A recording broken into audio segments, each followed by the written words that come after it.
Something slightly different today. This is a video topic one of you suggested.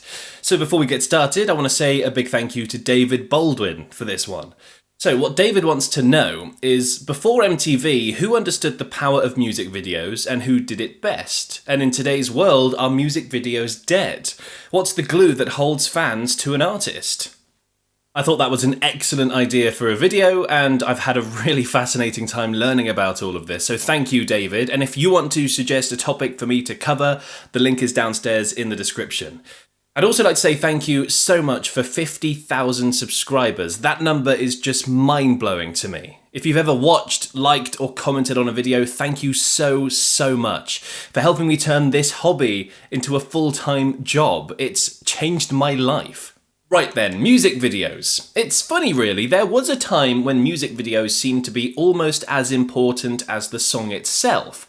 Every great song has a great video to go with it, right? A lot of songs would be made or broken by their videos. Some would go huge, some would get taken off the air for showing something too controversial.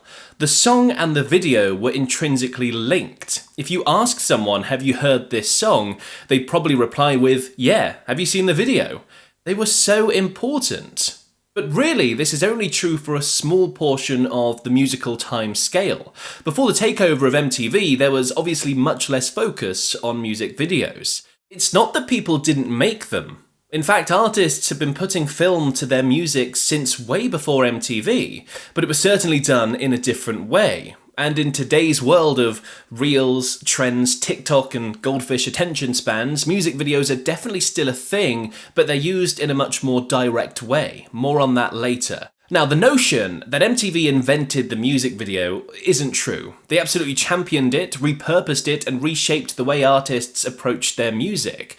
They also reshaped the way people received music. As a kid, I remember music videos being a big part of my weekend. It was a great way to discover new music. Just let the music videos play endlessly on the TV. The world sort of went from sitting and listening to an album with headphones, reading the vinyl liner notes, to watching music videos. It was almost as if you'd see the music video before you heard the song. It's strange when you think about it, isn't it? And we all know, of course, the first video ever played on MTV, right? Video killed the radio star. It's like foreshadowing, and MTV knew exactly what they were doing when they picked that song. But people have been making music videos, or at least using visual media to help promote their songs for a long time. So let's get into that. One of the first examples you could consider a music video came from all the way back in 1894 with a song called Little Lost Child, and it actually came from an electrician called George H. Thomas, chief electrician at Brooklyn's Amphion Theatre, who had seen a song performed there accompanied by a single still image projected onto a screen. Well, he thought, why not use a series of images to illustrate the song? He approached the writers of the song, they jumped on the idea, and the beginnings of the music video were born. It featured just 10 slides, and at the first showing was shown upside down. Oops. But still, it was a novel idea and quickly became popular. Fast forward a few decades, and technology had improved drastically. The 40s showed the invention of soundies.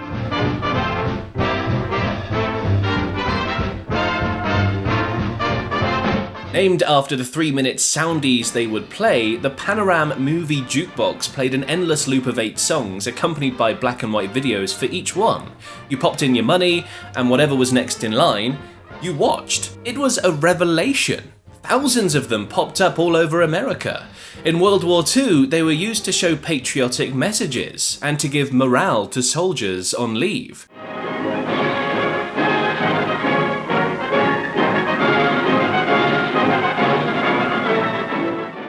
Fast forward to the 50s, and the soundies had been improved on. The Scopitone built on the same idea, but now there were colour videos, much more tracks, and the ability to choose your songs. But it wasn't just soundies and Scopitones. By this time, TV was getting more popular and more common in people's homes, and artists saw a way to use TV to promote their music. Talk shows and variety shows were one of the easiest ways for artists to get seen, not just heard. And one of the biggest ones of those, at least in the States, was of course the Ed Sullivan Show. Artists could give live performances to a studio audience while it was being broadcasted nationwide.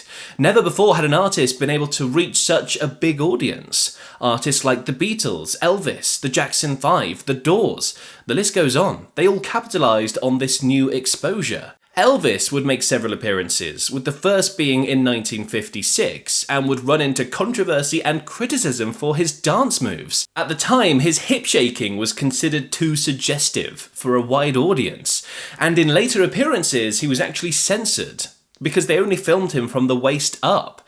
But as they say, any press is good press, and it helped launch his career. Elvis would of course use feature-length movies to help promote his music too. Bit more on that later. The Beatles' appearance on the show in 1964 is sometimes referred to as the start of Beatlemania, and it's easy to see why. Honestly, at some point you can barely hear the band playing.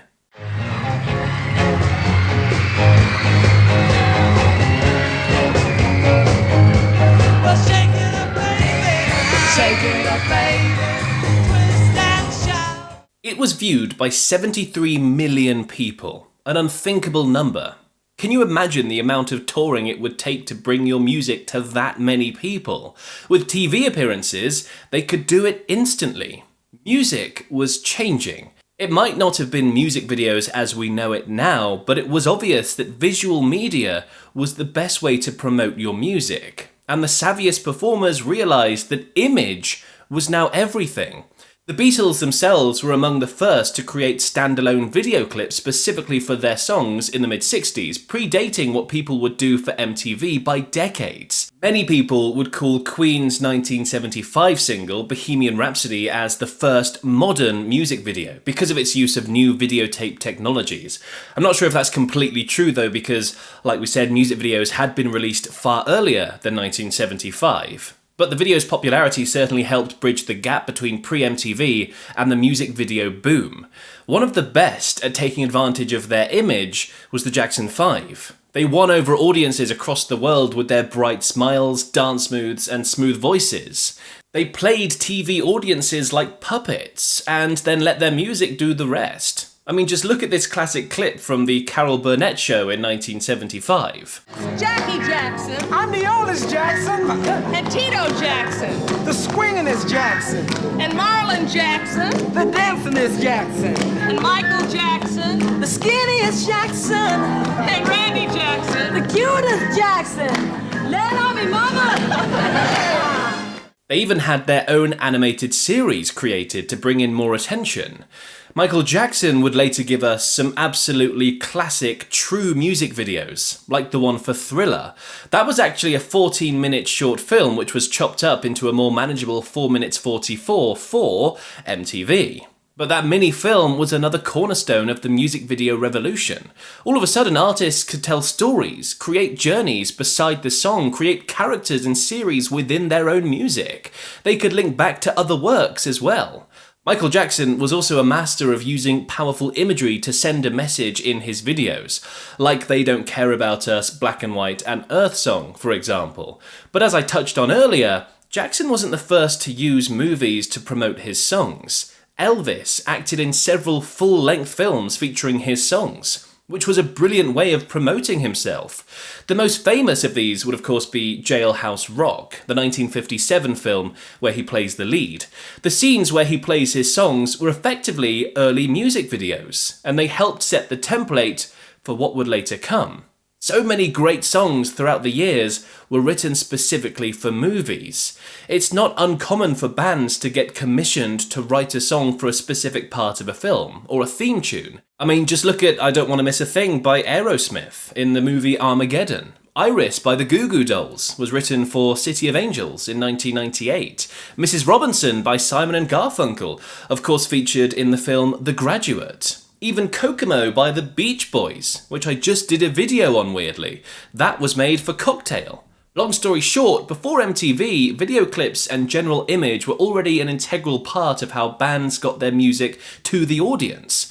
MTV just took this idea further, giving the world neatly packaged, digestible videos. Overnight, bands had another platform to perform on. As I said earlier, it changed the way people consumed music. An artist's image and the way they presented themselves was now more important than ever, which ultimately was MTV's downfall. And there used to be a way to stick it to the man. It was called rock and roll. But guess what? Oh no. The man ruined that too with a little thing called MTV! So what about nowadays? When was the last time you sat in front of the TV and watched a music video? We don't really, do we? We have phones, we have YouTube, Spotify, iTunes, SoundCloud, streaming, content.